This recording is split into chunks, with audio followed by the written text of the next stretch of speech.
os próprios livros que nós temos hoje, que são livros importantíssimos, como, por exemplo, A Mentira dos Judeus, né? Os Judeus e Suas Mentiras, é um livro que, por exemplo, fala muito claro que eles criaram o judaísmo. E por que eles criaram o judaísmo? Os judeus criaram o cristianismo, aliás. Então, por que os judeus criaram o cristianismo? Então, aí, irmão Ney, estamos juntos, meu amado. Eles criaram o cristianismo porque o cristianismo é uma ponte para o judaísmo. Então, a melhor forma de uma pessoa ela ir para o cristianismo é quando ela ir para o judaísmo é quando ela se converte ao cristianismo. Não importa qual religião que seja pessoa cristã, budista, hinduísta, seja pessoa budista, hinduísta, seja o que for de ismo. Eles criaram o cristianismo para ser uma ponte para o judaísmo. Para você que não sabe, o judaísmo será a religião mundial do planeta Terra. E todas as pessoas conhecerão o falso judaísmo como verdadeiro através da religião cristã, que depois ela vai tender a acabar. Então, isso é muito importante, pessoal. Nós entendemos esse detalhe. Então, veja que interessante.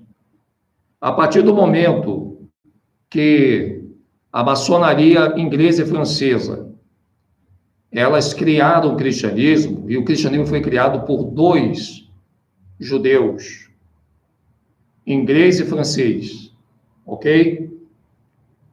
E você se pegou a etnia desses dois, também está um pouco errado, né? Olha bem, o Martinho Lutero e o João Calvino, cada um representa as duas únicas maçonarias no planeta.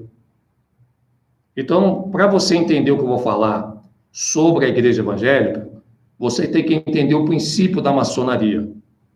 A maçonaria, ela existe duas, a visível e a invisível. A visível, essa que a gente vê com nossos olhos, isso é uma falácia. E ela chega a dizer no livro que se esses maçons que estão entrando para a maçonaria, que tem as lojas, a maçonaria das lojas maçônicas, se eles soubessem o que está preparado para eles, eles não entrariam nesta maçonaria. Olha que interessante isso aí, pessoal. Porque a verdadeira maçonaria não é aquela que você vê como loja, mas é aquelas que estão no subterrâneo do planeta Terra. E tem um detalhe interessante que esse livro fala, que ele serve aos chefes desconhecidos. Você já ouviu falar dos chefes desconhecidos? Pois é. Esses chefes desconhecidos, eles são seres não humanos, que trabalham através de comunicação de ondas de rádio entre o subterrâneo, tá? Para a superfície da Terra. Então, quer dizer, toda a base militares do mundo, que é uma só, e ela tem as suas bases no planeta, que às vezes você pensa assim, pô, mas o exército do Brasil, ele é diferente do exército da Argentina, não é verdade? O exército da Itália, ele é diferente do exército da Alemanha. E se eu falar para você que não existe vários exércitos hoje, já existia um dia. Hoje todos eles foram infiltrados para ser um exército só, mas na nossa imaginação eles continuam sendo exércitos distintos, um lutando contra o outro, para que você venha imaginar que isso aí realmente é o que está acontecendo. Mas eu quero dizer uma coisa para você. A grande verdade, meu amado, é que tudo já foi unificado. Ele só mantém a ordem para confundir o gado. Então, no livro que Eu estava aqui agora e não sei aonde eu coloquei o meu PDF, né? Infelizmente, eu não sei onde eu coloquei meu PDF. Era para estar aqui, mas não está. Mas eu vou falar para você mais ou menos aí, você vai entendendo, tá bom? Se alguém não entender, pode botar aqui no chat, que eu estou de olho em você aqui, ó, dentro do chat aqui. Hoje eu já consigo fazer isso. Legal. Olha aqui, pessoal. A maçonaria, eles são apenas o pé de barro, aquele pé de barro de Daniel. Mas não é a maçonaria que dita a regra do planeta. Os Illuminati são o pé de barro, são os maçons, que são também os judeus falsos da ONU. Toda a maçonaria é judaica. Você pode ter certeza disso. Ok? Não adianta você querer desmascarar a maçonaria se você não desmascarar junto a farsa dela, que é o judaísmo. Você vai estar trocando 6 por meia dúzia, porque os maçons não se importam quando você fala que eles são Illuminati. Pelo contrário, para eles até é uma honra. O problema é você falar que eles são judeus, os Askenazi falsos da ONU. Aí o caldo engrossa. É que tem pouca gente falando isso, então eles não estão muito preocupados também. Mas se isso cai na boca da nata da sociedade, e se a televisão divulga isso, e não vai divulgar, porque a televisão é comandada por eles. Mas veja que interessante esse detalhe. Quem manda na presidência da República, indiretamente, é a maçonaria, mas só indiretamente. Porque, na verdade, quem manda mesmo na política são os chefes desconhecidos. Que eu quero que você grave esse nome aí, escreva esse nome no papel. O nome é esse, irmão, chefes desconhecidos. Porque esses chefes desconhecidos, eles estão no subterrâneo. Por isso que eles são desconhecidos, mas são chamados de chefes. Porque os judeus da ONU, os Illuminati ingleses e franceses, eles recebem ordem desses chefes, mas eles não veem esses chefes. Não se há uma comunicação visual entre o poder deste mundo que nós vivemos com esses seres que não são humanos do subterrâneo. Por isso que eles são chefes desconhecidos. Eles não são humanos como nós acreditamos, mas eles falam igual a nós, até porque, gente, todas as nossas línguas que foi dada no mundo vem de anjos. Todos nós falamos a língua do planeta, independente do idioma que você fala, todas as nossas línguas foram herdadas por anjos. E se você tiver alguma dúvida, é só você recorrer ali no livro de Enoque, por exemplo, e você vai ver que lá atrás Enoque se comunicava com os anjos, no livro de Enoque, se comunicava com todos os seres humanos.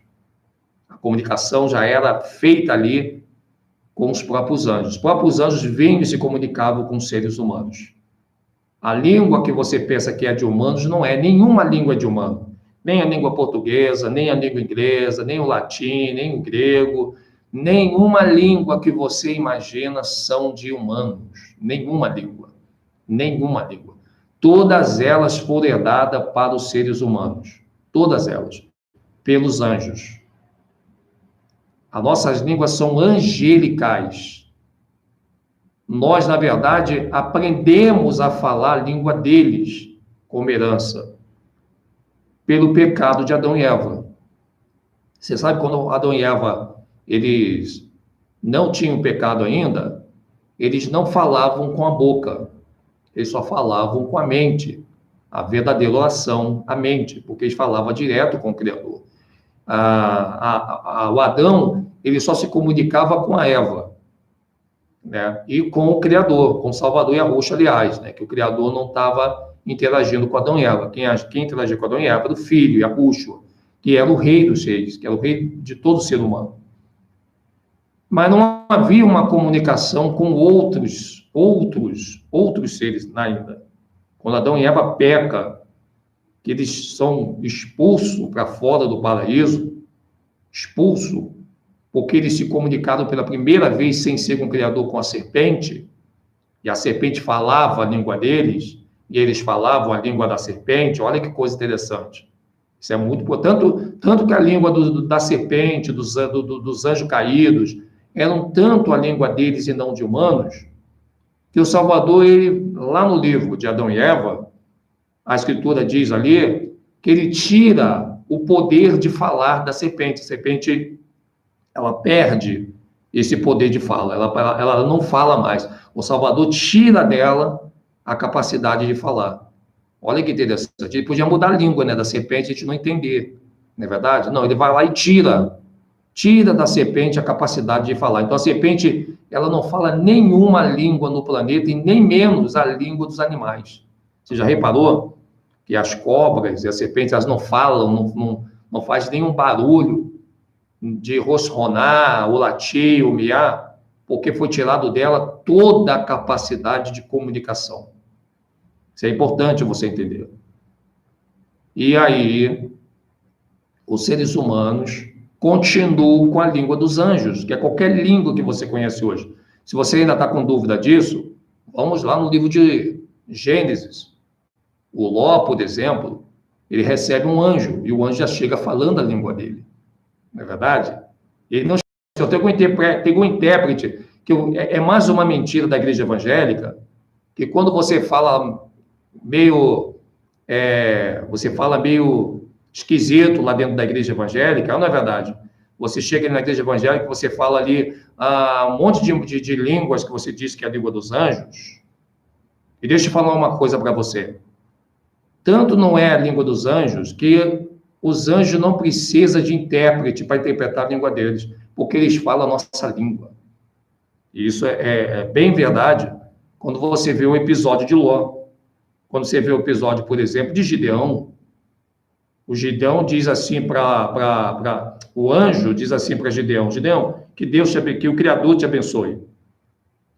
Aí o que o Gideão fala para ele? Me abençoe uma pinóia.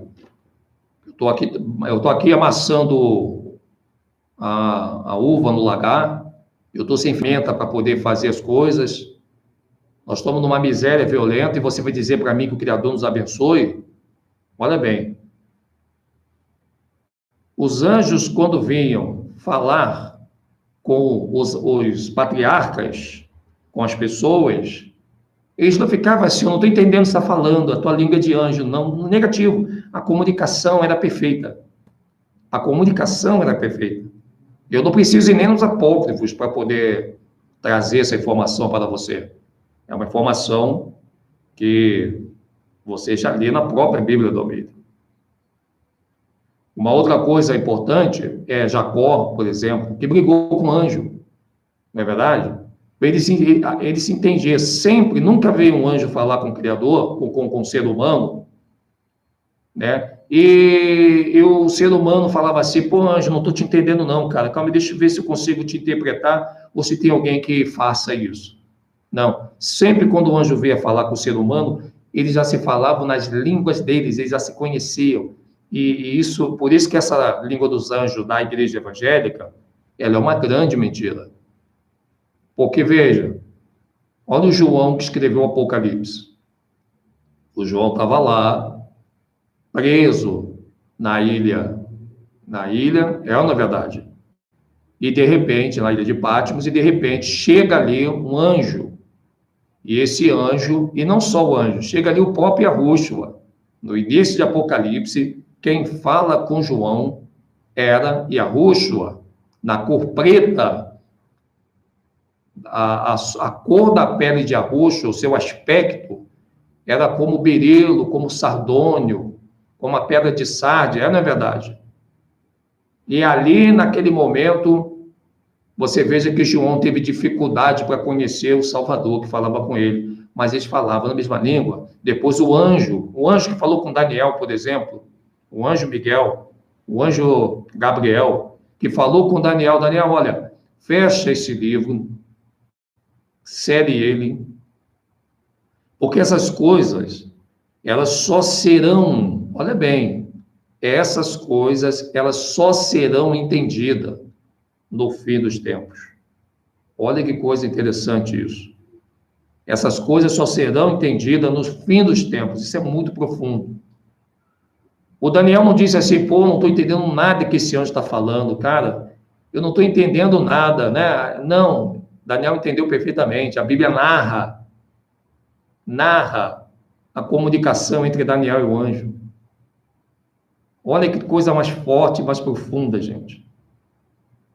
Isso é muito profundo. E só que a gente muitas vezes não se dá conta disso, porque a nossa glândula pineal, que é o subconsciente, ele parou de desenhar porque perdeu a caneta. Você sabe que a caneta do subconsciente é o pensamento. Se você quiser escrever no chat para ficar registrado isso aí para sempre, pode colocar. Aliás, se você é médico, se você é psicólogo, se você é psiquiatra, se você trabalha nessa área psíquica e quiser pegar essa frase aí, você pode pegar para você, se você não for tão orgulhoso. Mas a caneta do subconsciente é o pensamento. Uma vez que você não pensa, o subconsciente não consegue desenhar, não é verdade? Não adianta você pegar um desenhista e falar, desenha para mim aí numa folha. Se você não der a caneta para ele, ou ele não tiver o lápis para desenhar, ou o pincel, ele tem que ter uma ferramenta para desenhar. E a ferramenta do nosso subconsciente é o pensamento.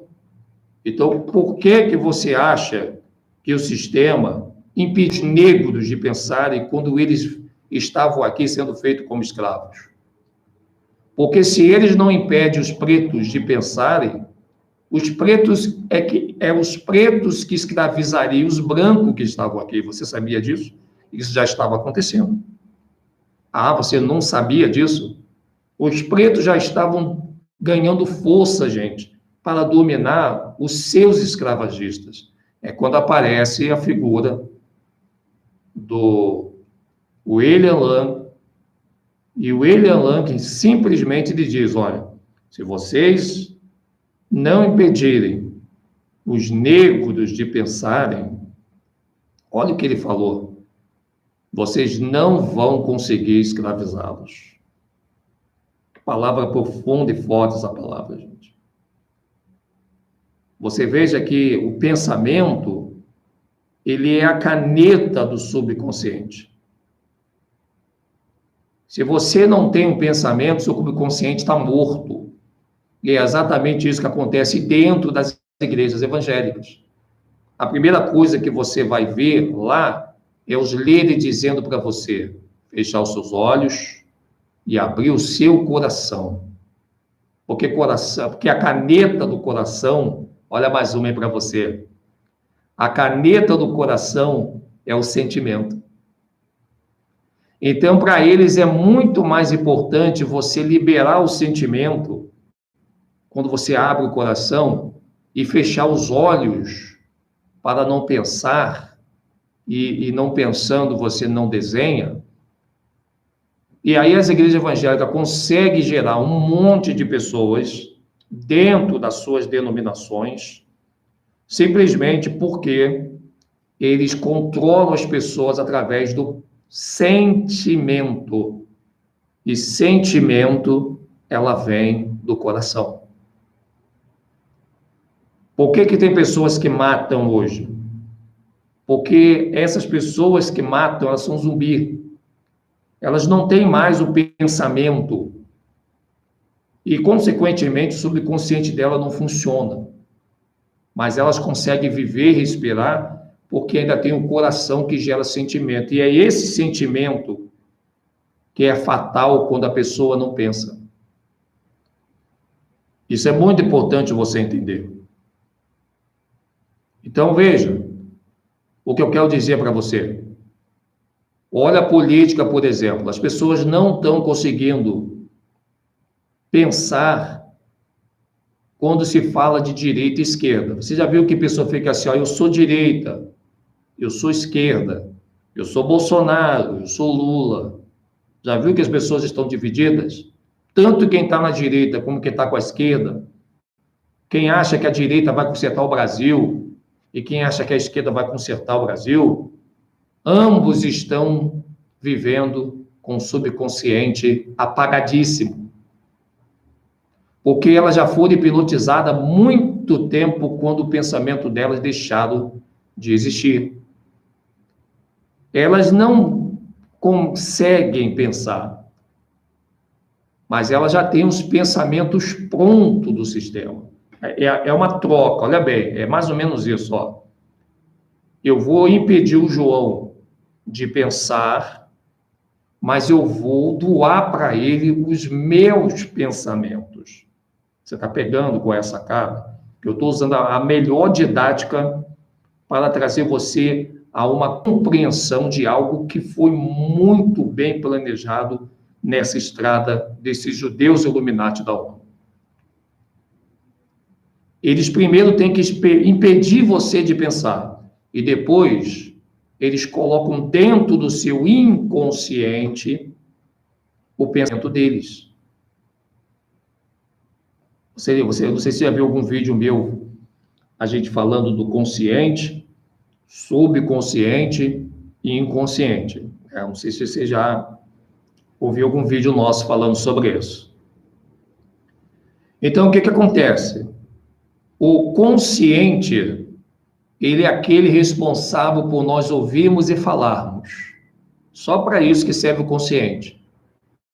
O subconsciente serve para desenhar o que nós ouvimos. Muitas vezes também o que nós falamos. E o inconsciente, que é o terceiro, ele é aquele que guarda, é o arquivo que guarda as informações. Você compreende? Ele guarda todas as informações desenhadas pelo subconsciente, recebida pelo consciente. Então, veja, o consciente, ele ouve, Jesus é branco. Aí o subconsciente desenha o Jesus branco. E aí o que o subconsciente faz? Depois que ele desenha, ele coloca dentro do inconsciente aquele registro. Por isso que, quando o evangélico ele é católico, o católico está lá vendo Jesus branco na parede, quando ele se converte ao cristianismo, e alguém fala assim para o evangélico, olha, Jesus te ama, a primeira coisa que vem na imagem dele é o Jesus branco de francos e firéis da Igreja Católica, mesmo ele sendo evangélico. Ele só mudou de religião, mas o Jesus continua sendo Jesus pintado na Igreja Católica. Assim vai também para o espírita, para o judeu, para o muçulmano, para os hinduístas, para os budistas, para os espiritismo, não é verdade? Todos, a religião são diferentíssimas. Mas quando fala de Jesus para eles, é o mesmo Jesus no inconsciente deles. Sabe por quê? Porque o subconsciente não está funcionando. Eles não conseguem pensar que esse Jesus, que eles estão recebendo como Jesus igualzinho da Igreja Católica, tem um histórico lá atrás, que começa no livro de Mateus, capítulo 28. E quem quiser dar uma lida, eu vou pegar aqui para vocês.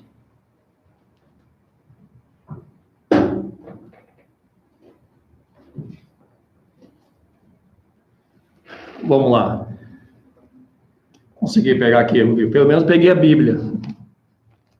Pelo menos peguei a Bíblia. Vamos pegar aqui Mateus 28, onde toda mentira começou aqui, né? Do livro de Mateus, no capítulo 28. O que está dizendo o livro de Mateus, capítulo 28? Houve uma situação em que os soldados, enviados pelos escribas e fariseus, eles foram tomar conta do corpo do Salvador que morreu no madeiro, né? E aí, o corpo dessas pessoas, de Arrucha, foi colocado no túmulo e foi colocado uma grande pedra, né, nesse túmulo. Uma pedra mesmo, não é aquela coisa redonda lá que eles desenharam, não. É uma pedra. E essa pedra foi colocada no túmulo. Colocaram uma pedra no túmulo, certo? E ela não era redonda, como você vê aí os judeus pintar para você. Era uma pedra, ela foi já jogada para dificultar mesmo, para que ela não saísse dali tão facilmente. E o que aconteceu? Aconteceu que o soldado estava ali, tomando conta do corpo do Salvador, né? Para ver se ninguém ia lá roubar o corpo dele, porque os escribas e fariseus, os sacerdotes, o doutor da lei, tinham a informação de que ele ressuscitaria no terceiro dia. Então, os soldados iam ficar de prontidão ali até o terceiro dia, para que nesse terceiro dia eles garantissem que aquela profecia não iria acontecer. E os soldados ficaram ali, tudo atentos, muito bem armados, né? E o terceiro dia veio. E quando vem esse terceiro dia, os soldados ali de prontidão, eles assistiram o maior espetáculo da face da terra. Primeiro, um grande terremoto, a pedra sai daquele lugar ali, ela se move, e aquele túmulo, então, se abre, e a rocha sai, e os soldados caem como mortos no chão. Olha que interessante. Os soldados caem como mortos no chão. Todos eles. E olha que eram muitos soldados. Esses soldados que caíram no chão, gente, eles são os mesmos que faziam parte dos exércitos futuros dos Cavaleiros Templários. Você precisa entender a história dos Cavaleiros Templários. Eram soldados ingleses, ok? Esses soldados eram ingleses na época de Arusha, porque Roma se dividia nisso. E aí o que aconteceu, que eu quero dizer para você, se bem que a Inglaterra não existia como esse nome naquela época, então era em Grécia e Roma. Então os soldados que estavam ali, romanos, que serviam a Roma, mas eram ingleses, eram gregos, porque Grécia e Roma, eles andavam juntos, eles desmaiaram, mas eles ficaram conscientes do que aconteceu. Tanto que eles vão lá falar para os escribas e fariseus. Olha bem, aonde é que começou a história de trocar o nome do Salvador, a pessoa do Salvador? Olha o que diz aqui no livro de Mateus 28, a partir desse episódio que nós acabamos de ler. Está escrito assim, ó, Mateus 28, verso 9. Mateus 28, verso 11. E quando iam alguns da guarda, chegando à cidade, anunciaram aos principais sacerdotes todas as coisas que havia acontecido. Reunindo-se eles com os anciões, deliberaram dar muito dinheiro aos soldados, recomendando: dizei que vieram de noite os seus discípulos, e enquanto vocês dormiam, o furtaram. E caso isto chegue ao ouvido do governador, nós o persuadiremos e vos poremos em segurança. Eles, recebendo o dinheiro, os soldados, fizeram como estavam instruídos, e espalhou-se essa história entre os judeus até o dia de hoje. Olha que interessante. Você está vendo aí que interessante? Isso é muito profundo, gente. Então, eu quero dizer para você um detalhe bem forte aqui, ok? A ocultação do nome e da cor do Salvador, Yahushua, que não é Jesus. Jesus é um nome inventado e criado para servir a última tradução do planeta, que foi na língua portuguesa. Quando digo tradução, a tradução oficial. Eles traduziram a Bíblia do Almeida, tirando o nome do Salvador Yahushua, colocando Jesus. Tirando o madeiro, colocando cruz. Tirando a cor dele e não colocando nenhuma. Porque eles também não podiam colocar cor branca ali, porque rapidamente eles iam ser desmascarados. Então, deixaram isso no anonimato. Pode ver que a Bíblia do Almeida mesmo não fala da cor do Salvador, que ele nem é branco e nem é preto. Mas se ele não fala que nem é branco nem é preto, por que os filmes todos mostram ele como branco? Por que a Igreja Católica mostra ele como branco? E por que na imaginação de todos os religiosos ele é branco?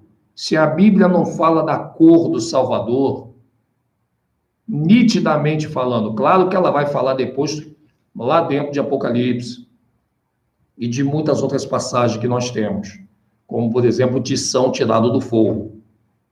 Mas, tirando aquela passagem de Apocalipse lá que mostra claramente que Yahushua é negro, tirando aquela passagem, não se fala da cor do Salvador.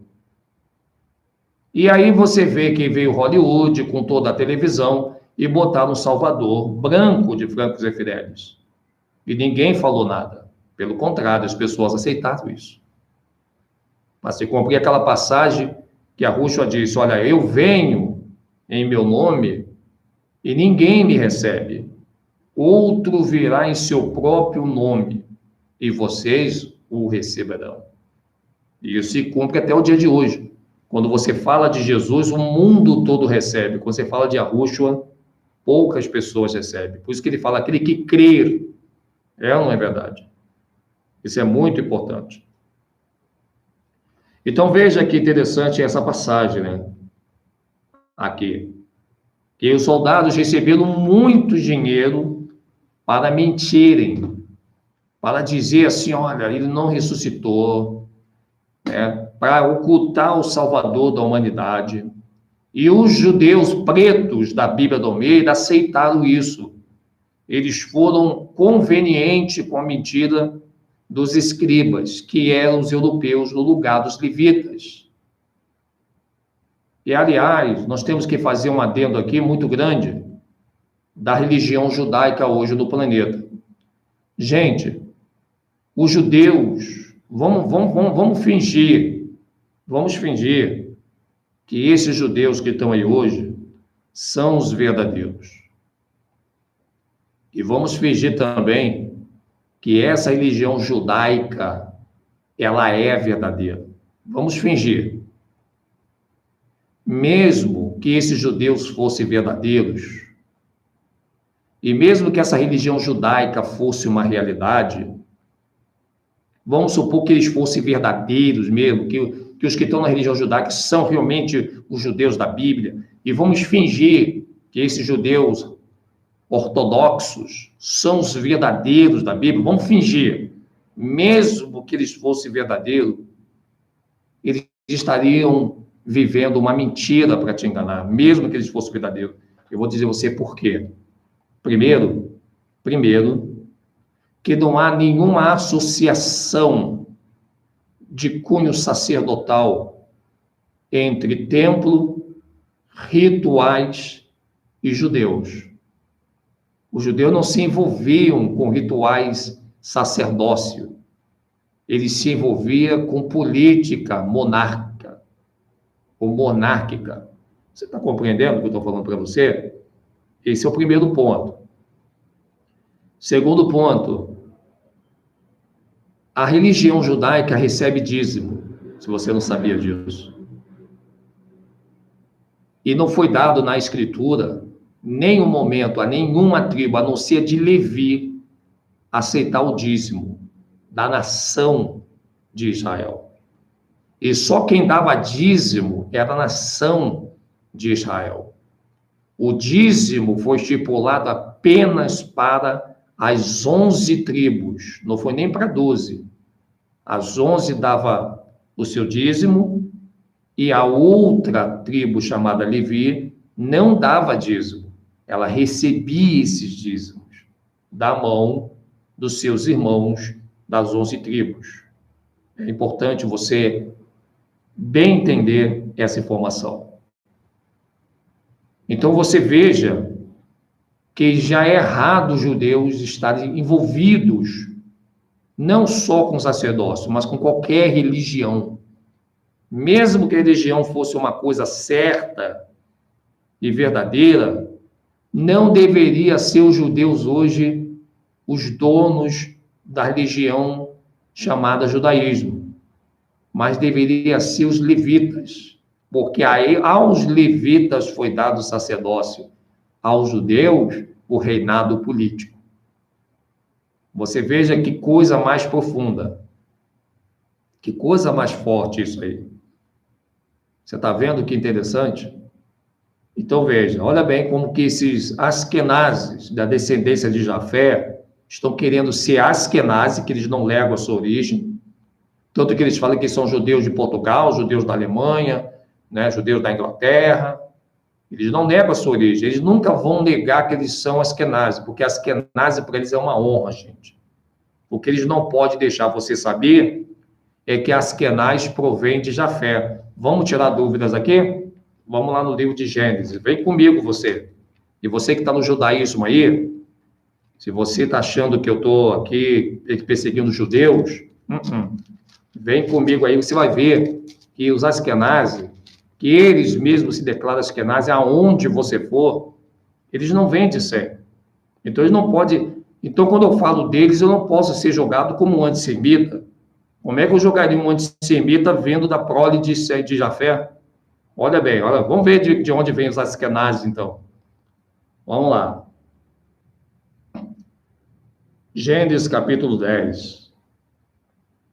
São estas as gerações dos filhos de Noé: Sem, Cã e Jafé, aos quais nasceram filhos depois do dilúvio. Os filhos de Jafé são Gomer, Magog, Madai, Javã, Tubal, Meseque e Tiras. Os filhos de Gomer são Askenaz.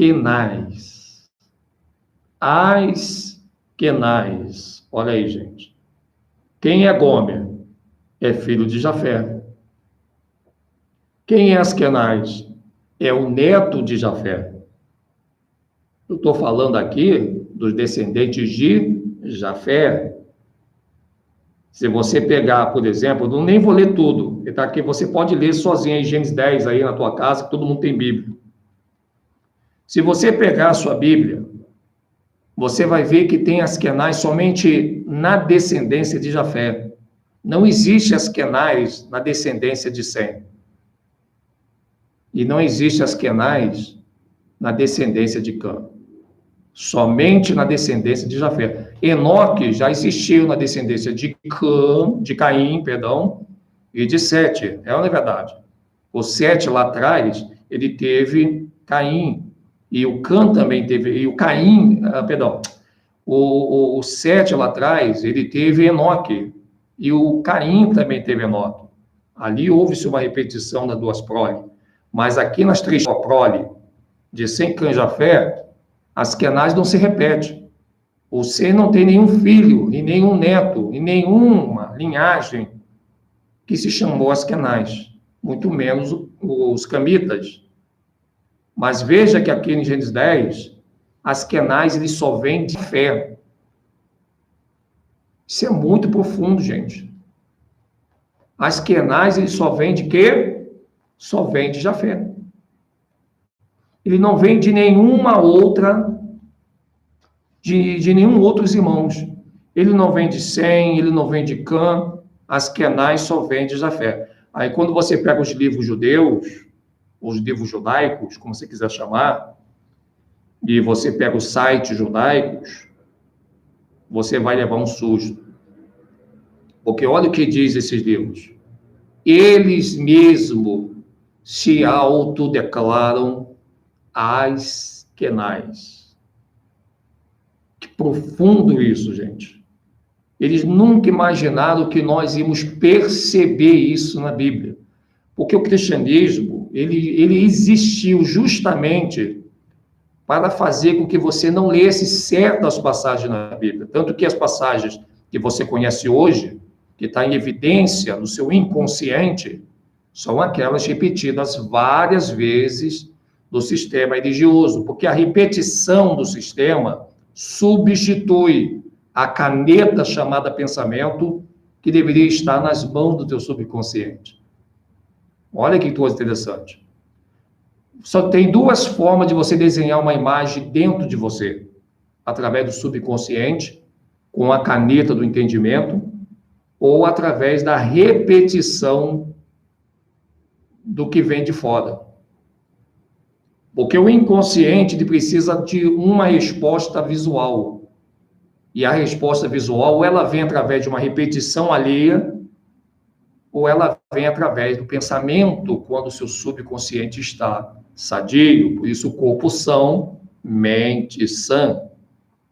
Quando você não pensa, a sua mente não é sã.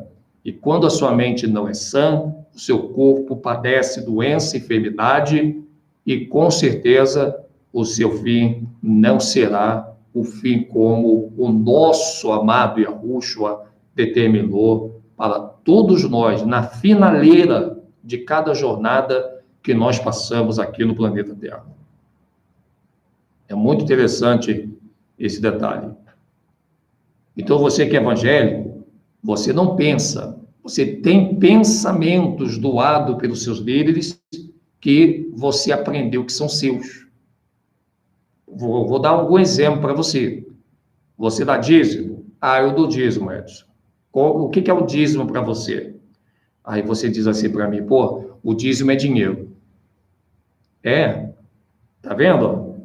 Há um pensamento dentro de você desenhado e guardado pelo seu inconsciente, que não foi desenhado pelo seu subconsciente, porque você não pensa, você pensa que você pensa, mas o pensamento que você tem não é o pensamento que você desenhou com o seu subconsciente, que você não pensa, mas o pensamento das pessoas, dos líderes, dos pastores, padres, rabinos, pai de santo, né, que colocaram, injetaram isso dentro de você para você aceitar, desenhado isso pelo poder da caneta chamada repetição. Então, veja, se por um lado o pensamento é a caneta do teu subconsciente, por outro lado, a repetição é a caneta do sistema, que eles desenham e te dão de presente para você guardar no seu inconsciente, aonde você deveria estar guardando o que você pensa, e não o pensamento que eles fabricam.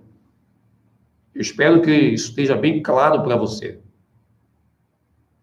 Espero que isso aí esteja bem claro na sua glândula pineal.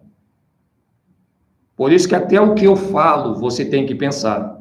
Você não pode chegar, eu amo o irmão Edinho, o Edson Silva História, eu vou... Não. Até o que eu falo, você tem que pensar. Pensar em pegar um livro, pensar em fazer uma pesquisa, pensar em correr atrás da informação. Porque se você não pensar até naquilo que eu te falo, você já está errando. Nem o que eu falo para você, você pode acreditar de primeira. Você não pode aceitar o meu desenho para você. Você pode me ouvir? Posso. Pode. Como eu também posso te ouvir.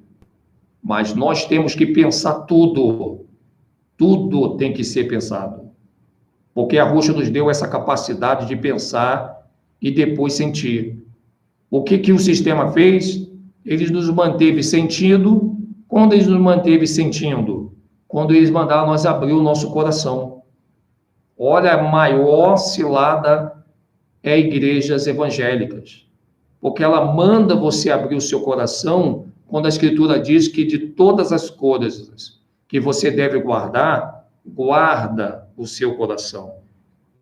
E quando nós entramos dentro dessas igrejas evangélicas, você vê que tanto eles não cumprem a Escritura, que a primeira coisa que eles fazem já no início, quando você conhece uma igreja evangélica, é desobedecer esse mandamento.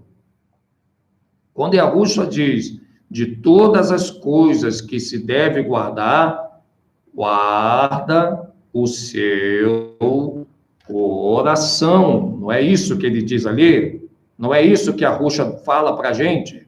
Por que você, então, quando ele diz, de todas as coisas, é verdade, que se deve guardar, guarda o seu coração, por que nós não mantemos ele guardado? E quando nós nos convertemos ao cristianismo, a primeira coisa que nós fazemos é desobedecer, se já que o cristianismo é uma coisa boa, a igreja é a casa de Deus, como dizem, não deveriam jamais mandar nós abrirmos o nosso coração. Isso está no livro de Provérbios, capítulo 4, no verso 23. Provérbios, capítulo 4, verso 23. O que está escrito no livro de Provérbios, capítulo 4, verso 23, gente? Sobre tudo o que se deve guardar, guarda o teu coração, porque dele procedem as fontes da vida.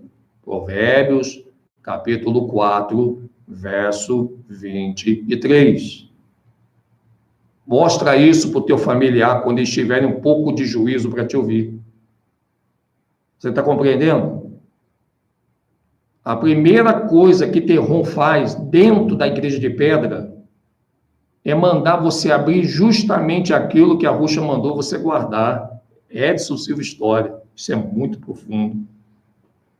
Meu pai, eu nunca percebi isso. É verdade. A gente não vai perceber quando estamos lá dentro. Porque quando você não pensa, você não consegue enxergar aquilo que você vê com teus olhos. É verdade, gente. Como é que você vai abrir algo que o Salvador manda você guardar? Se ele mandou você guardar o seu coração, como é que você vai abrir na frente de qualquer homem que se apresenta como homem de Deus? Ah, ele é um homem de Deus, ele é um pastor, meu irmão, se o Criador, o Pai da eternidade, que gerou Yahushua, ele mandou você guardar o seu coração, quem é esses homens, por mais que ele diga que sejam pastores, para você fazer o contrário?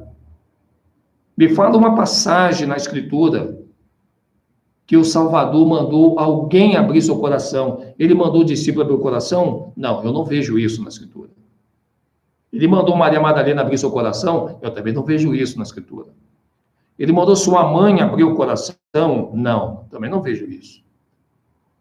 Ele mandou qualquer pessoa que ele curou, expulsou demônios, ressuscitou, abrir o coração? Não. Nenhum momento, nem a Yahushua foi contra a palavra do livro de Provérbios 4, 23. Então, se nem a Yahushua, que é o Salvador, que nós aprendemos a chamar errado de Jesus, com a tradução nova da Bíblia Almeida, pediu para alguém abrir o coração quando deveria guardar, então quem são esses líderes e o que eles acham que eles são para que você faça o contrário? Olha que interessante. Nós temos que entender isso, meu amado. Isso é muito importante. Se você não entender essa verdade, se você não analisar isso, você vai continuar. Se você está aqui, talvez você é um evangélico, a primeira coisa que você já fez de errado foi abrir seu coração. E você não deveria ter aberto seu coração para ninguém. Ah, mas é o pastor Antônio, é o pastor João, é a pastora Paula, é o pastor Ricardo, não interessa quem eles sejam. Uma coisa eu posso te dizer, eles até podem ser pastores, mas não os verdadeiros. Eles podem até ser pastores, mas não bom. Porque lá no livro de João, capítulo 10, está dizendo que ele é o bom pastor, porque ele dá a vida pelas ovelhas. Você quer ver comigo? João, capítulo 10. E eu vou abrir aqui junto com vocês. Olha que interessante. João, capítulo 10. Não é verdade? Olha aqui, ó. Em verdade vos digo, que aquele que não entra pela porta no aprisco das ovelhas, mas sobe por outra parte, é ladrão e salteador. Mas aqui, olha bem, aquele que não entra pela porta, olha bem, gente, João 10, aquele que não entra pela porta no aprisco das ovelhas, mas sobe por outra parte, é ladrão e salteador. Quem é a porta? É Yahushua ou é a porta da Igreja Universal, da Assembleia de Deus, da Batista, da Presbiteriana? Meu amigo, esses são os muitos caminhos que Yahushua falou. Ele disse, olha, largo e espaçoso é o caminho que lhe conduz para a perdição. Porque tem muita porta, você sai de uma, se aborrece uma, já tem outra. Vai para outra, vai para aquela. Essa aqui pode bater palma, eu não gosto de bater palma, vou para aquela que não bate. Ah, essa aqui usa batom, vou para aquela que não usa. Ah, essa daqui pode usar brinco, vou para aquela que não usa brinco. Ah, essa daqui pode usar, deixa eu ver aqui mais, pode usar lenço na cabeça, que não pode usar. E assim, essa aqui pode ter bateria, essa aqui tem bateria. Eu vou para aquela que não tem bateria, que é muito griteiro. Então, quer dizer, o caminho é muito largo, muito largo. Agora, já reparou que você, quando saiu do sistema religioso, não tem alternativa e opção para você, a não ser voltar para a sujeira? Já reparou que a única porta é Yahushua? E tentaram criar outras com outros nomes, como Yahushua, Yehoshua, Yeshua, para te confundir, mas não deu certo e nem está dando. O nome do Salvador é Yahushua. Yahushua é o nome do Salvador, conhecido no mundo todo, mas abafado pelo sistema. E já reparou que tem alternativa para você? Aqui não tem isso. Ou você entra pela porta ou continua na porta do lado de lá. Porque, veja, Yahushua é do judaísmo. E Yeshua é do judaísmo religioso. E Yeshua é do judaísmo ortodoxo. Jesus é do cristianismo. Olha que interessante. O único que não tem parte com nenhuma religião é Yahushua. E olha que já estou tentando colocar ali dentro das religiões. Mas essas pessoas vão pagar um preço caríssimo. Porque a Bíblia fala que muitos viriam em meu nome. E tu está vendo muitos usando o nome de Yahushua. Quem é esses muitos? Os mesmos que usaram Jesus, que usaram Yeshua, que usaram Yahushua. E vão querer usar o nome de Yahushua para continuar com as suas religiões. Não importa para eles se Yahushua é um nome verdadeiro ou é falso. Eles não podem perder a mamata. Se Jesus está perdendo a credibilidade, para eles é indiferente eles pegar o nome de Yahushua. Eles não têm medo disso. Se está dando certo em Yahushua, vamos pegar Yahushua e fazer com que as pessoas que estão com Yahushua paguem o seu dízimo, dê a sua oferta. É ou não é verdade? Vai para a igreja direto, fica limpando... E já tem igreja evangélica usando o nome de Yahushua, acredita você? Para se cumprir profecia. Porque ele também disse que muitos viriam em meu nome. Meu irmão, muitos vão vir com o nome de Yahushua. Antes era o nome do impostor Jesus. Mas olha bem, Jesus está sendo desmascarado. Tanto que já tem igreja evangélica usando o nome Yeshua. Mas eles vão vir, muitos vão vir usando o nome de Yahushua. Acredite você ou não. Você tem que estar pronto para não se escandalizar. Ah, eu vou abandonar Yahushua, porque aí, ó, agora tem até a igreja com o nome dele. Cuidado, filho querido. Leia lá Mateus 24, 24. Muitos virem em meu nome. Você quer? Vamos lá? Vamos lá em Mateus 24, 24? Vamos lá. Vamos lá pegar a Bíblia aqui. Mateus 24, 24. Vamos ver o que diz Mateus 24, 24. Vamos lá. Olha bem. Mateus 24. Pois surgirão falsos cristos e falsos profetas, e farão tão grandes sinais e prodígios, que, se possível for, enganariam até os escolhidos. Portanto, se vos disserem, olhai, ele está no deserto, não saias. Olhai, ele está no interior da casa, não acrediteis. Olha bem, olha o que está dizendo aqui, gente, olha, no livro de Mateus 24, 26. Olhai, ele está no interior da casa, não acrediteis. Quando o pastor diz assim, ó, Deus está, vamos na casa de Deus. Eu vou na casa de Deus, Deus está aqui, gente, Deus está aqui, aleluia, amém? Não é assim? Mas aqui está dizendo que quando alguém disser que ele está no interior da casa, como os pastores dizem, ó, vem na casa de Deus, Deus vai estar aqui, vai te curar. Não é para você acreditar, porque tem realmente um Deus lá, mas não é o Criador do universo. O problema do Criador não é que você chega na igreja evangélica e encontra a casa vazia. Se pelo menos você chegasse lá e eles estivessem somente mentindo, dizendo que Deus está aqui quando o Criador não está, mas se fosse só isso, beleza, o único problema seria você estar passando aí o perigo de ser enganado e o Criador não estaria ali. Mas não é só isso. A coisa é muito pior. O problema não é só que você não vai encontrar o Criador lá, como estão dizendo, mas você vai encontrar um outro no lugar dele, cujo a sua imagem é horripilantemente terrível e avassaladora. Ele se faz se passar por ser de luz, para cegar a mente dos incrédulos, ele cura, ele faz milagre, porque aqui no livro de Mateus 24, 24, está dizendo assim, ó, e surgirão falsos cristos e falsos profetas, e farão tão grandes sinais e prodígios, que, se possível for, enganariam até os escolhidos. Você já viu quando o evangélico fala assim, ó, quanto mais bate na minha igreja, mais ela cresce. Está cheio de gente, está cumprida essa passagem, evangélico. Se a tua igreja está cheia de gente, está uma multidão de pessoas, e não para de crescer, multidões mesmo, vocês lotam Maracanã, você está cumprindo essa profecia. Porque eles iriam enganar toda a humanidade. E, se possível fosse, eles enganariam até os escolhidos. É isso que está aqui nas Escrituras. Então, veja que interessante. Esses homens que se dizem pastores, eles não são pastores. Eles são lobos devoradores. Eles são lobos devoradores.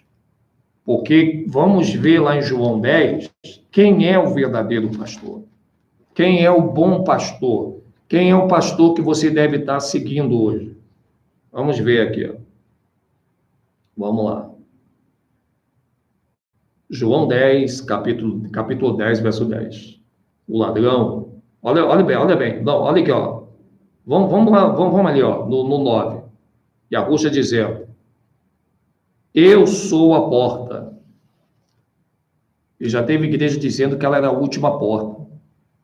A Universal vem dizendo que era a última porta, a Mundial, a Igreja da Graça, Deus e Amor, Batista, Presbiteriana, Quadrangular, todas as denominações que você conhece hoje, sem exceção, sempre são a última porta, já reparou?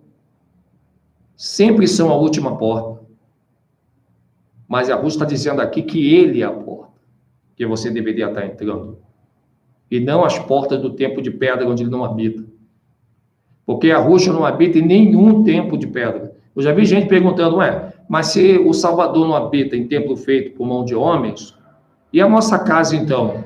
Meu amigo, a tua casa é tua. É para você habitar, não o Salvador. E a Rússia pode entrar na sua casa a hora que ele quiser, mas não para morar. Mas sempre para visitar você no dia da visitação, como diz a Escritura. Por isso que é visita. Na verdade. A sua casa não é a casa do seu João do lado. Se o seu João for na tua casa, ele vai ser uma visita. E a Rússia sai lá do teu céu para visitar a gente, e a gente não sabe disso. O Salvador sempre será um visitante da nossa casa. Ele poderia invadir e dizer, eu mando em tudo, eu que vou morar aqui. Não, até nisso, e a Rússia ele é amor. Ele respeita.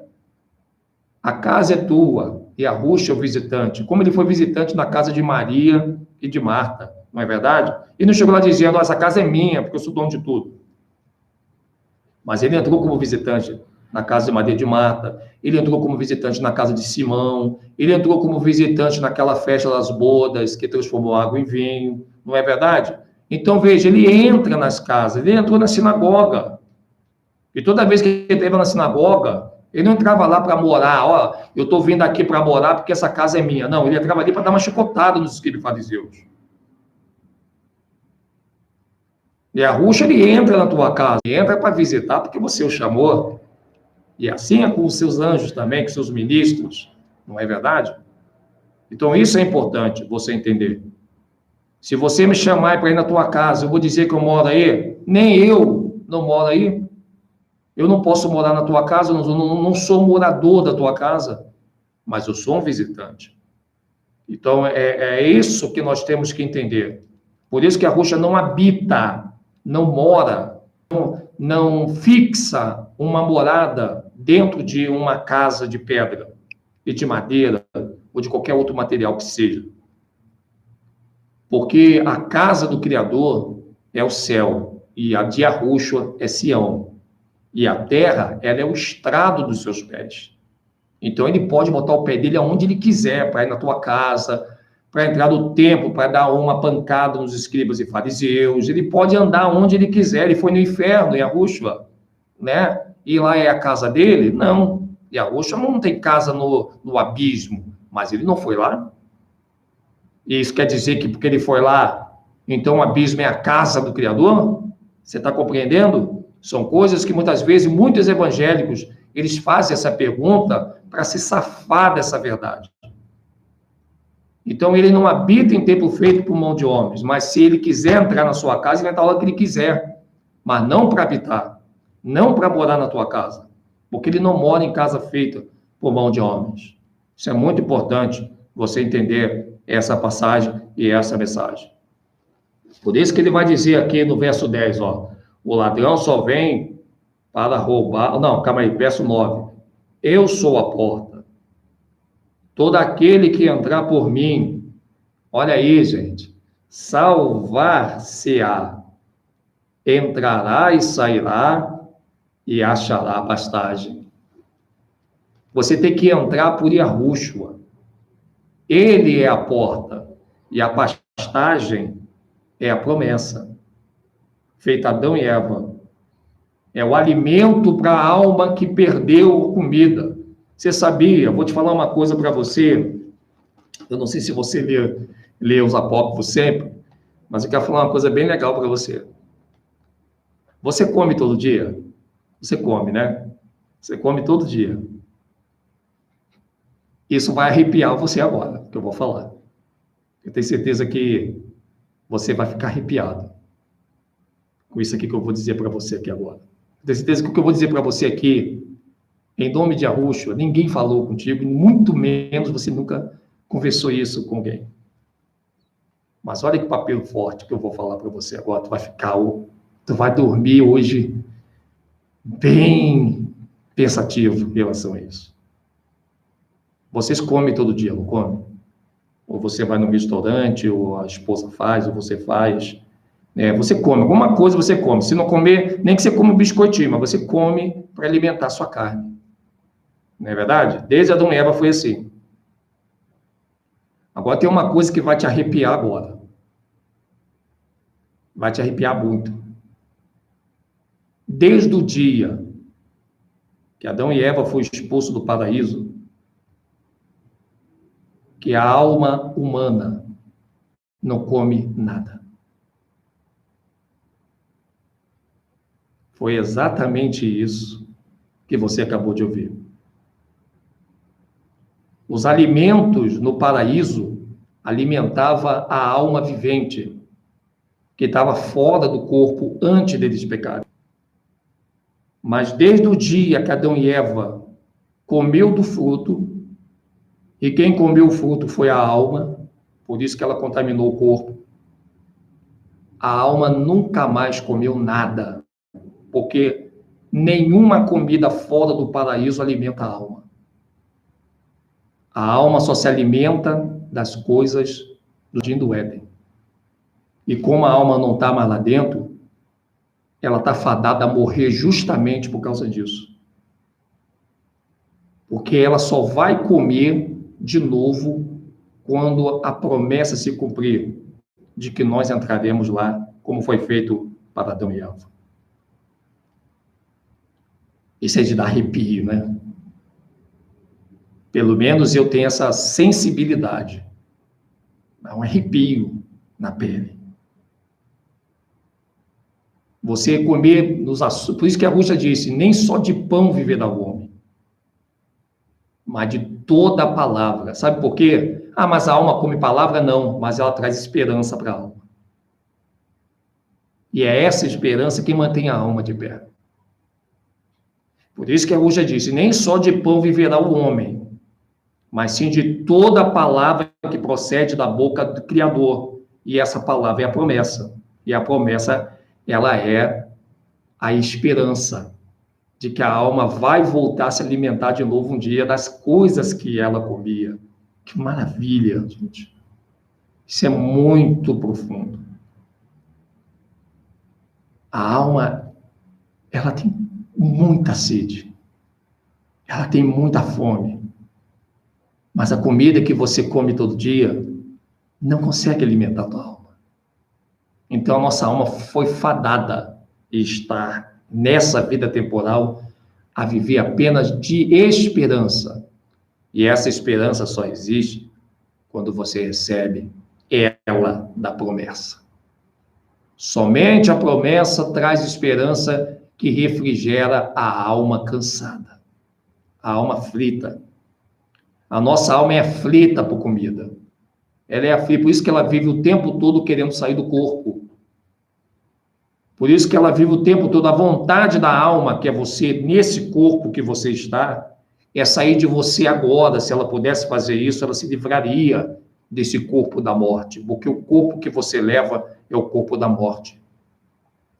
Paulo chegou a dizer: quem me livrará do corpo desta morte? E a alma, ela fica apavorada com esse corpo nosso. Você que não vê isso, porque nos foi tirada essa visão horrível que esse corpo nos traria, aquele medo. O corpo, ele tem um medo que a Ruxa limitou para que nós pudéssemos suportar dentro desse corpo, mas esse é o corpo da morte. E o corpo da morte precisa da comida, senão ele morre mais rápido do que a alma. Sabe o que a alma não morre? Porque a alma, ela é imortal. A alma é imortal.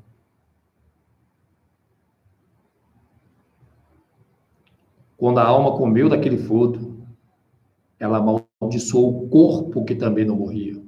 Porque a nossa matéria não era essa matéria de carne e osso. Por isso que carne e osso não ia dar ao reino dos céus. Adão e Eva não tinham carne e osso. Você sabia disso? Adão e Eva só vêm ganhar carne e osso quando eles pegam e ganham esse corpo da morte. Por isso que a caveira, muitas vezes, é o símbolo da morte, na verdade. Você chega, por exemplo, ali, quem trabalha com eletricidade, aí quando você vai ali perto do gerador, e aquele ali tem um perigo de você receber um choque, eles botam lá a caveirinha, né, com 2 ossinhos assim, em cruz. Porque esse é o corpo da morte. E isso é algo que o sistema esconde de nós.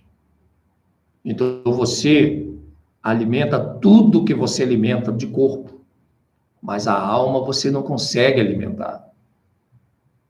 Mas Yahushua veio para trazer a água da vida. E a alma, quando você aceita Yahushua e a promessa, Yahushua dá essa água para a alma. Você não vê, você não vai ver isso. Mas a alma recebe a água da vida.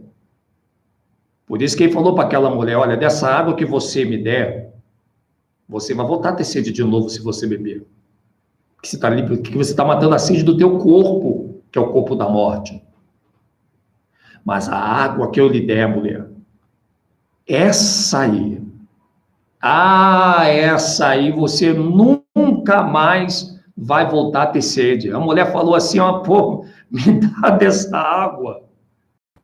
Imagina aquela mulher: me dá dessa água, que eu não quero mais vir aqui pegar mais água nesse poço. Que coisa linda, Yahushua dizendo para aquela mulher: da água que eu der, essa... O que Yahushua estava dizendo para aquela mulher? Olha, essa água aí, ela mata a sede do teu corpo,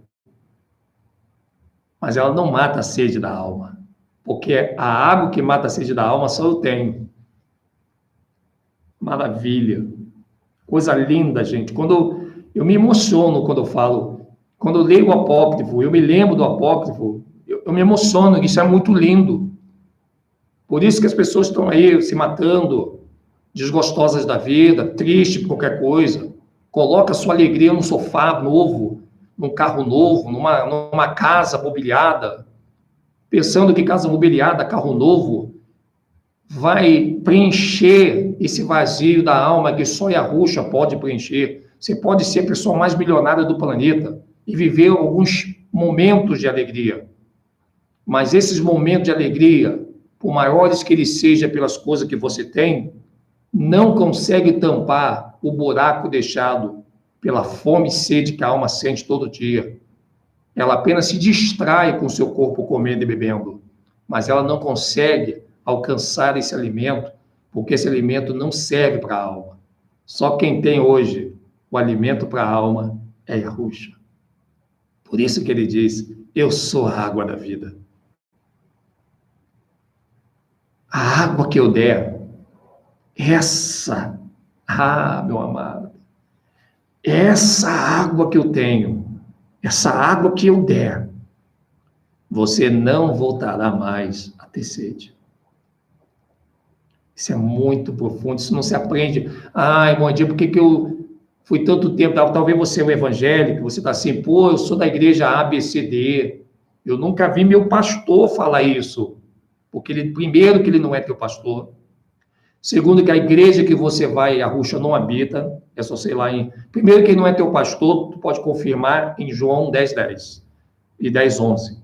Segundo, que aonde você vai não é a casa do Criador, porque em Atos 7:48, ele não habita em templo feito por mão de homem. Você pode também confirmar lá. Aí você diz assim, como é que eu vou ser salvo se eu for à igreja? Você não tem que ir para a igreja, você tem que ser a igreja. Aí que está a diferença. Porque você querer ir para a igreja é muito fácil. Agora, você ser igreja.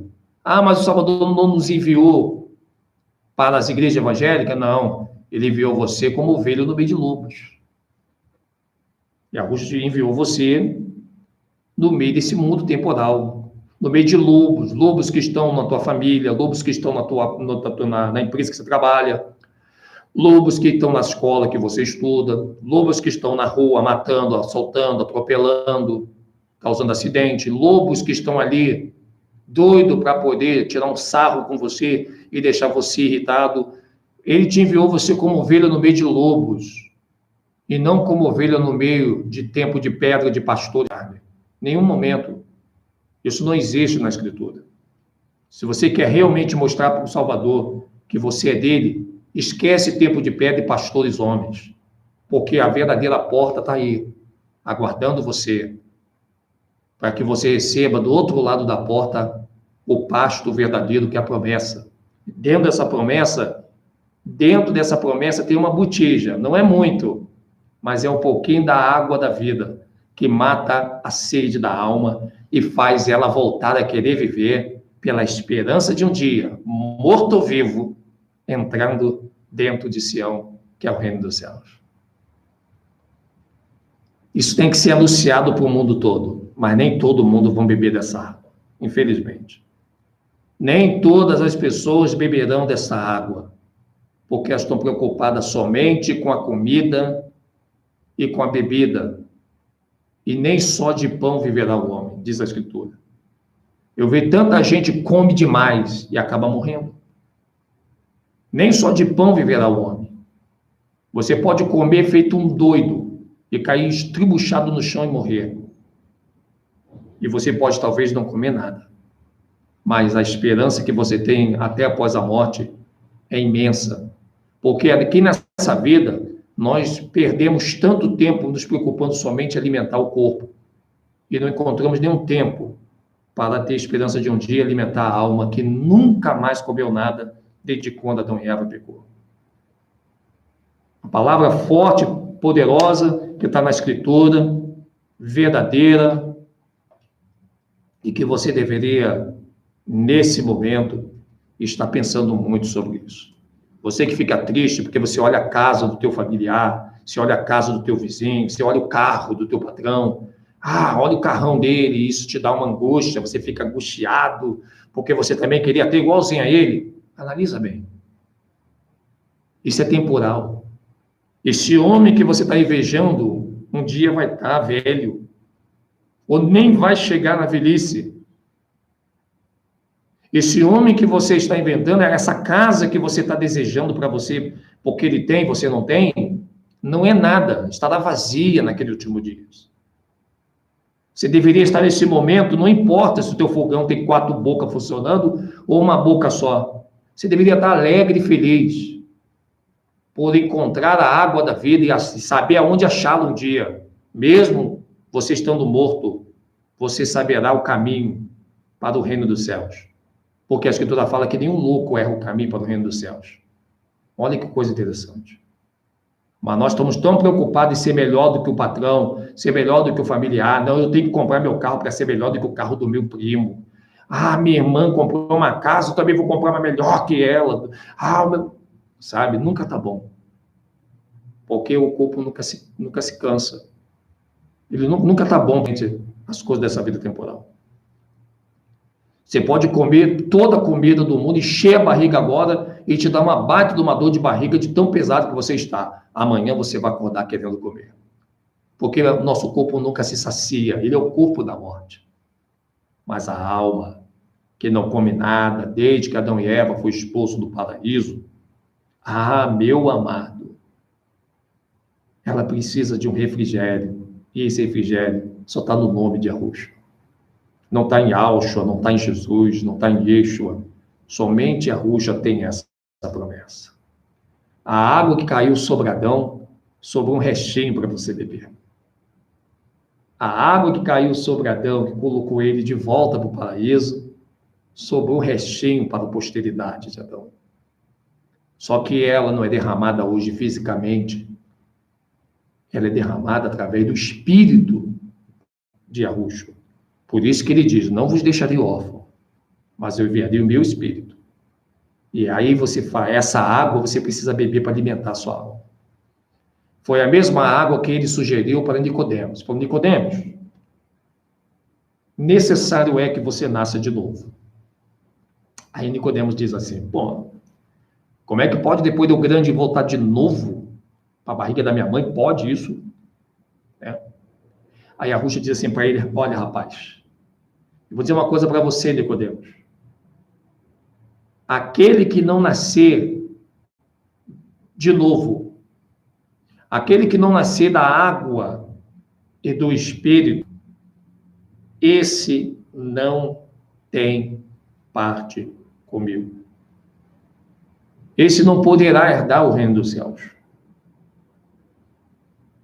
Essa água, esse restinho de água que a Yahushua preparou para cada um de nós, tem que ser bebido antes da gente morrer. Antes da gente sair daqui. Por isso que você não pode dizer que o seu marido, seu pai, sua mãe que já morreram, estão perdidos. Porque você não sabe se no último dia do suspiro dele, Yahushua visitou e apresentou essa água para eles. E no último suspiro, uma conversa entre ele, Yahushua, e a alma do seu familiar, que você não viu, porque você estava chorando, triste, lembra disso? Você estava ali chorando, triste, mas naquele último suspiro dele, aí você diz, mas ele já tinha morrido. Talvez o último suspiro para o médico, que já o deu como morto, não é o último suspiro para aquele Salvador Yahushua. Porque veja, todos já tinham dito que aquele homem, Lázaro, tinha morrido. O último suspiro serviu para todo mundo, até para Maria e Marta, mas para Yahushua não é do último suspiro. É o último suspiro para você que só enxerga o corpo. Mas para quem enxerga a alma, não é o último suspiro ainda. Então nunca perca a esperança. Porque não é a igreja que salva o teu familiar que estava perdido. Mas é o último suspiro que ele teve, que vai pegar muita gente de surpresa naquele último dia.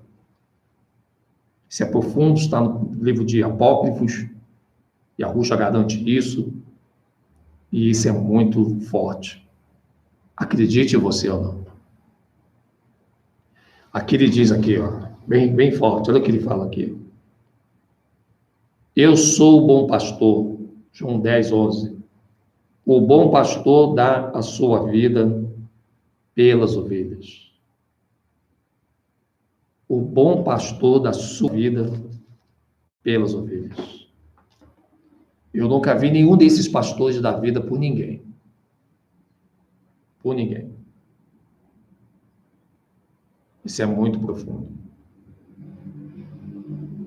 E para fechar essa live, eu quero deixar uma bomba do tamanho da bomba de Hiroshima que foi jogada ali para você. Eu quero falar uma coisa para você. Você sabia que os judeus mesmos, os que se intitulam judeus, os falsos, que estão aí com o ouro e a prata na mão, você sabia que os judeus, eles não dão dízimo? Mas toda a humanidade tem que dar dízimo para os judeus? Isso está no livro aqui, Olha aqui, Eu não vou abrir agora, que não vai dar tempo, gente. Olha o nome desse livro aqui. Olha a bomba que está aqui.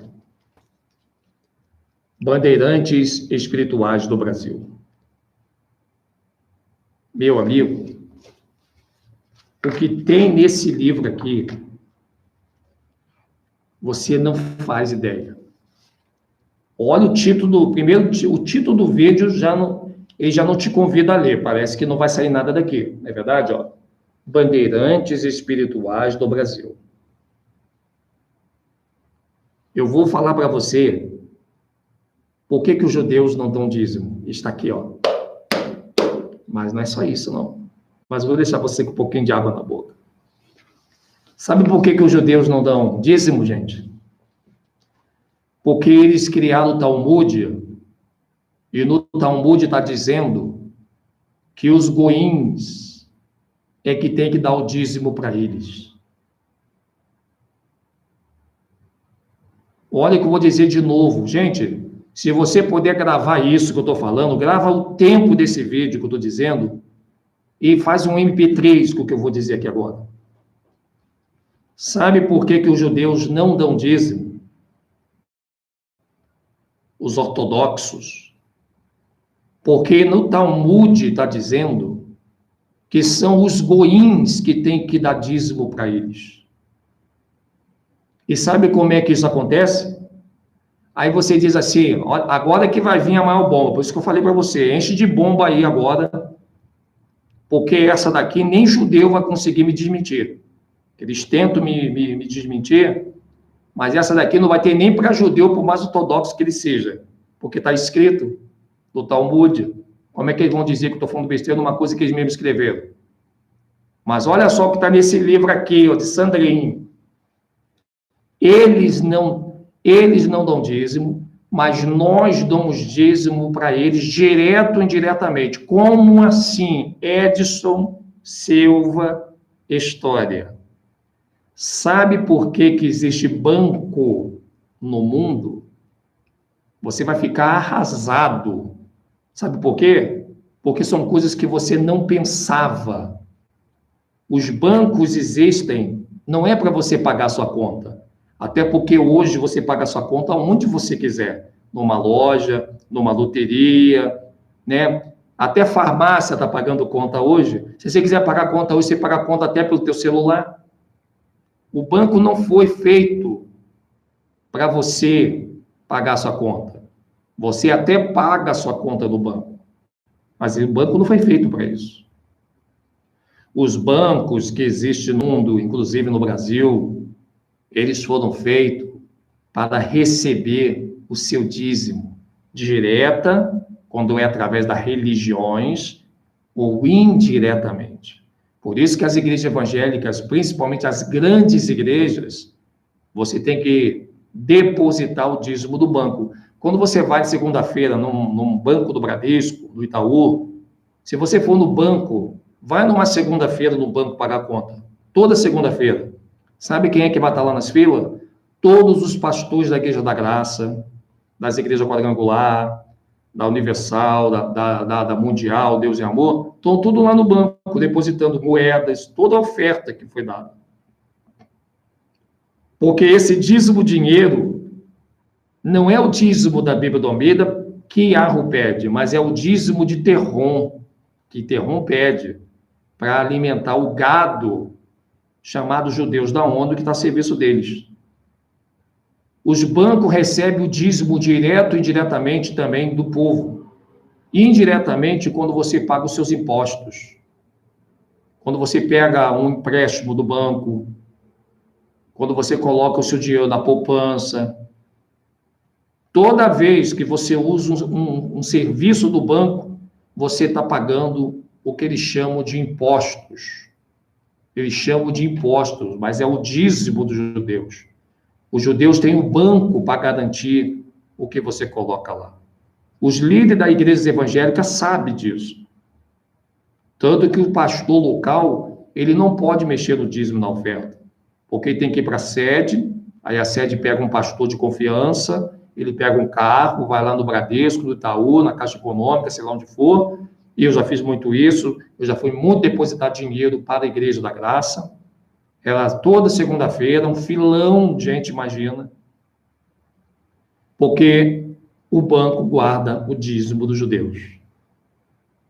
Você entendeu? É só você ir ali também no livro dos banqueiros. Então, olha aqui, ó. Eu vou ler um trecho desse livro. Te cuida aí, gente. Te cuida aí, que a coisa é séria. Meu pai. Olha que livro. Nossa, não, eu não vou ler não, gente, olha. Eu acho que nem vou ler esse livro. Eu vou te mostrar só uma coisinha aqui. Deixa eu ver se eu acho, né? Antes de fechar, para você ficar, nossa, deixa eu ver se eu consigo achar aqui. Aí você vai dizer assim, meu pai. Então, gente, é muita bomba, né, gente? As bombas existem. Deixa eu ver aqui. Deixa eu ver se eu acho. Acho que não vou conseguir achar aqui agora, gente. Eu não vou conseguir achar aqui agora. Que pena, gente. Achei. Achei. Gente, olha bem. Isso aqui é para confirmar muitos que falaram que nós estamos malucos, que a Rússia ele veio em 279 anos apenas, não 2000 anos. Muitos que disseram que o calendário judaico não tem nada a ver com o calendário gregoriano, que isso é mentira minha, que os judeus não são malucos de fazer isso. E eu estou aqui com um livro deles, dos próprios judeus. Lembra que eu fiz um calendário lá mostrando, né, quanto valia um ano gregoriano no ano judaico? É ou não é verdade? Sim ou não, gente? Vocês lembram? Então, eu quero ver se vocês vão lembrar mesmo. Quem tiver o calendário aí, esse aqui é para fechar com chave de ouro, tá, gente? Para fechar com chave de ouro. E eu botei no calendário lá, que eu fiz para vocês. Esse livro, eu vou filmar para vocês aqui. Eu vou pegar minha câmera e vou filmar para vocês. E outra coisa, hein? Eu não conheci esse livro. Esse livro eu ganhei. O Rodrigo me deu de presente esse livro lá na palestra de São Paulo agora, ontem. Eu peguei esse livro ontem, e olha que o calendário nós já fizemos ele, já tem quase 2 anos. Não é verdade? Então, veja bem, como que as coisas se confirmam. E eu vou fazer uma pergunta para quem tiver o calendário aí. O primeiro que colocar já está valendo. Quanto é o ano de 1500 do calendário judaico? Do calendário gregoriano, o Brasil foi invadido em 1500. Em que ano era o ano de 1500 do calendário judaico? Quem colocar aí, já coloca aí. Eu já vou botar aqui a câmera para filmar. Eu vou esperar alguém colocar primeiro aí, depois eu vou filmar aqui. É assim que a gente mostra a cobra e mata ela, né? Olha bem, no ano de 1500, no calendário gregoriano, era qual ano no calendário judaico? Qual ano do calendário judaico? Né? No ano, vou falar de novo, ó. No ano de 1500, não é 5500, gente, olha bem. No ano gregoriano de 1500, qual era o ano que nós estávamos no calendário judaico? Eu fiz até o calendário para vocês, gente. Não, ninguém acertou ainda. Se ninguém acertar, não vamos mostrar hoje, não. Vamos dar responderam aqui, ó. Opa, o João respondeu. João Paulo Gales, 5.260. Muito bem. 5.260. É ou não é verdade? Foi o calendário que nós mostramos para vocês aí. Muitos têm o calendário, nós fizemos a soma, fizemos o cálculo, bonitinho. Tá aí, ó. O João Paulo colocou bem certo, ó, 5.260. Irmãozinho, como é que eu vou chegar nesse 5.260? Me ensina. Obviamente, é fácil, gente. Fácil. É muito fácil. É só você pegar, por exemplo, 1.500, pega 2019, diminui por 1.500, tu vai ter um resultado, tá? Tu vai ter um resultado de 2019, que nós estamos hoje, do gregoriano, menos 1.500, tu vai ter um valor. Esse valor que você tem, pega os 5.779 do judaico que nós estamos vivendo hoje, diminui por esse valor e vai dar aí os 5.260. Nós fizemos isso já, né, gente? Agora, vamos ver o que o livro diz, que não foi o Moedinho que escreveu, porque eu ganhei esse livro ontem. Olha aqui, ó, gente. Vou mostrar para vocês. Olha aqui, deixa eu ver. Olha aqui. Tomara que dê para vocês verem. Olha aí, ó. 500, 5.260. Olha aí, ó. Todas as datas estão aqui. E o interessante é que o Salvador ele veio em 1740, que foi 5.500. Olha o que esses judeus fizeram, gente. Eles não colocaram aqui o ano 5.500. Eles pularam. Olha como eles pagaram mesmo os soldados. Ó. Olha aqui, ó. 5.499. 1.739. Tá vendo aí, gente? 5.499 é 1.000. Eles não colocaram. Eles ocultaram a data de Yahushua e colocaram aqui o 1773, que foi a criação dos Illuminati. Eles deram um pulo gigantesco. Olha aí. Tá vendo aí, ó? 5.500 não é 1.740? 5.499, que está atrás de 5.500, certinho, ó. 1.500, que foi quando Yahushua veio morrer no madeiro, no calendário judaico, que representa o 1.740 do gregoriano, que é um ano depois desses dois aqui, eles ocultaram e não colocaram no livro.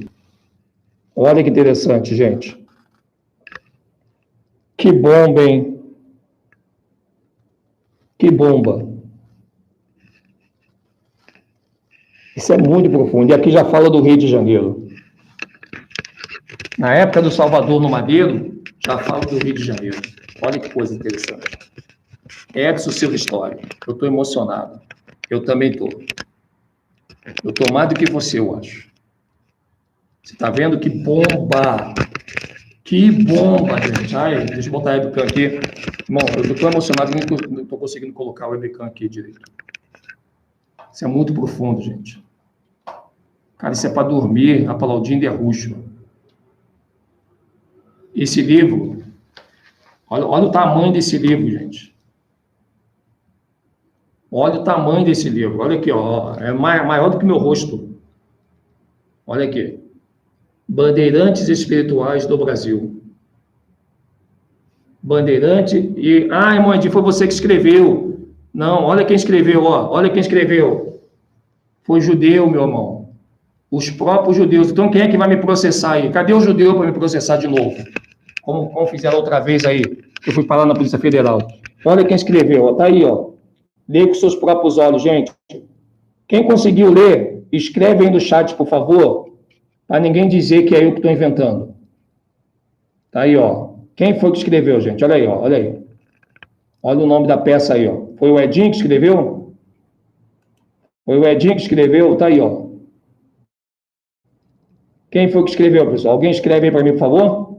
Foi os irmãos Yahushua que escreveu, que estão perseguindo os judeus? Hã? Como é que é isso aí? Olha aí, ó. Deu uma travada aqui o meu chat aqui, meu chat não anda. Olha só como... Olha aí, ó. Olha como é que a mentira tem perna curta. Olha aí, ó. Rabino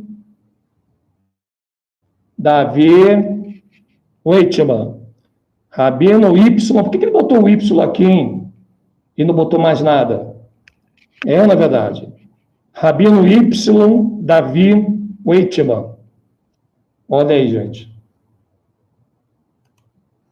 E agora, Edinho? E agora, José? Tá vendo aí? Profundo, né, gente? Pessoal. Por isso que eles não querem que a gente grave no museu. Porque o museu confirma tudo que está nos livros também. Olha que coisa interessante. Tá aí, galera. Olha aí, ó. Que coisa forte, né? Fortíssimo, né, gente? Fortíssimo. Um livro do Rabino Isaac Aboá da Fonseca e Mossé Rafael Daguilar, Bandeirantes Espirituais do Brasil, século XVII. Século XVII. Aí, ó, meu pai. E agora, irmãos, será que nós é que estamos perseguindo os judeus? Tadinho. Tadinho, né, dos judeus, né? Estão com ouro e a prata na mão e todo mundo com peninha. Será que nós estamos perseguindo mesmo os judeus da ONU? Ou eles estão pousando aqui, ser de luz, tadinho, pra você ficar com pena? Olha aí, ó. Olha aí. Por isso que nós vamos voltar de novo a falar do calendário do Yahushua. O Salvador que você acha que ele veio 2.000 anos atrás, isso é mentira. A época do descobrimento do Brasil e toda aquela coisa de pretos sendo escravo, índios, tudo aconteceu na época em que a Rússia esteve aqui. Tudo foi paralelo. Mas ele simplesmente ocultado, como ocultado aqui no livro também. Veja que de 5.500 não chega. É 5.499, depois eles pulam para 1.783, como se nada tivesse acontecido nesses anos. Olha que coisa interessante. A coisa é séria, gente. E só não acredita que está dormindo ainda. E com certeza tem gente com sono tão profundo, que de tão profundo que está, não consegue chegar essas grandes verdades, que só a água de Arusha faz a gente. Gente, Arusha, ele deu colírio para os nossos olhos. A água de Arusha, é essa água que faz a gente enxergar, gente. Por isso que você tem que aceitar essa promessa que só Arusha tem. Por isso que em Apocalipse 3,18 está escrito: aconselho-te que de mim compres ouro provado no fogo, para que te enriqueças, e roupas brancas para que te vistas, e não apareça a vergonha da tua nudez, e que unjas os teus olhos com colírio, para que vejas.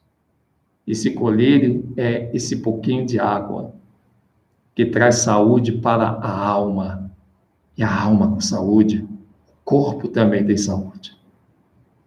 Isso é muito forte, gente. E essa live vai ficar para a posteridade, porque eu não estou usando nenhum direitos autorais que possa embargar essa live de ir para os 4 cantos da terra. E se alguém disser que nós não temos prova, vão vocês mesmos nos museus. Vocês que dizem que nós não temos prova, vão vocês mesmos lá no Museu dos Pretos, lá no Parque Ibirapuera, e tenta fazer uma gravação lá para vocês verem se vocês conseguem. Porque eles proibiram a gente de fazer gravação lá. Então, ninguém pode dizer que nós estamos falando aquilo que não existe, porque até para trazer prova, eles não permitem que a gente venha trazer. Esse é o trabalho que a equipe de Arusha tem feito durante esses últimos dias. Eu agradeço muito a todos vocês que compareceram lá em São Paulo. E olha, irmãos, nós vamos fazer esse evento em Minas Gerais. E lá em Minas Gerais tem o maior museu de escravos do mundo. Está em Minas Gerais. E nós iremos lá, mas não vamos falar para você o que nós vamos fazer lá para não pegar fogo, né? Por isso que eu quero muito que vocês ajudem o canal Tibo Dias. Ajude mesmo e deixa falar quem quiser. Se quiser nos chamar de ladrão, deixa chamar de ladrão, não importa. Não estou preocupado, eu não estou com tempo, irmão, para ficar preocupado com quem me chama disso ou daquilo. O nosso tempo é curto. E a tua ajuda é muito bem-vinda. E é essa tua ajuda financeira, quando você deposita, que está acelerando o canal Tibo Dias de mostrar essa verdade. E é isso que importa. Importa que ele cresça e que a gente diminua. Se eu pedindo a tua ajuda aqui me faz de um ladrão ou de qualquer outro nome pejorativo, eu já fico feliz. Pelo menos eu estou na condição de menor do que a Ruxa. Pior se estivesse me chamando de Deus. Então, você quer ajudar o canal, ajuda, irmão. Que é essa tua ajuda financeira que você tem ajudado com o seu pouco, que tem feito o canal Últimos Dias tenha avançado nesses últimos dias para buscar e levar essa verdade que ai de nós se não fizermos isso nesses últimos dias. Muito obrigado e eu agradeço muito a vocês também que têm dado muita força, compartilhando vídeos, passando para outras pessoas, vocês que têm pesquisado, ganhei muitos livros, Rodinei também ganhou tanto livro lá, e nós vamos estar em Minas Gerais, em Belo Horizonte, e já vou começar a entrar em contato com a TT, que a gente já está vendo esse trabalho maravilhoso que vamos fazer lá em Minas Gerais, e depois nós vamos estar fazendo aqui em Caxias do Sul, o grande evento também, que vai ser o Pesquisa Brasil, no 10 anos de aniversário do canal Últimos Dias, no ano que vem. Então, 2020, fazer 10 anos ininterruptos nas redes sociais. Olha que coisa interessante. 10 anos, onde tudo começou lá atrás. Nós vamos estar com vocês desde 2010, trazendo essas verdades maravilhosas para você que está aqui conosco. Então, quer dizer, 10 anos, gente, 10 anos estaremos fazendo em 2020 agora, e nós vamos fazer um belíssimo trabalho para exaltar o nosso Salvador Yahushua. Gente, que Yahushua, ele te carregue na palma de suas mãos. Até a próxima live e estamos juntos. Um beijo para todos. Obrigado, moderadores. Obrigado a vocês também por existirem nas nossas vidas. Obrigado, Yahushua.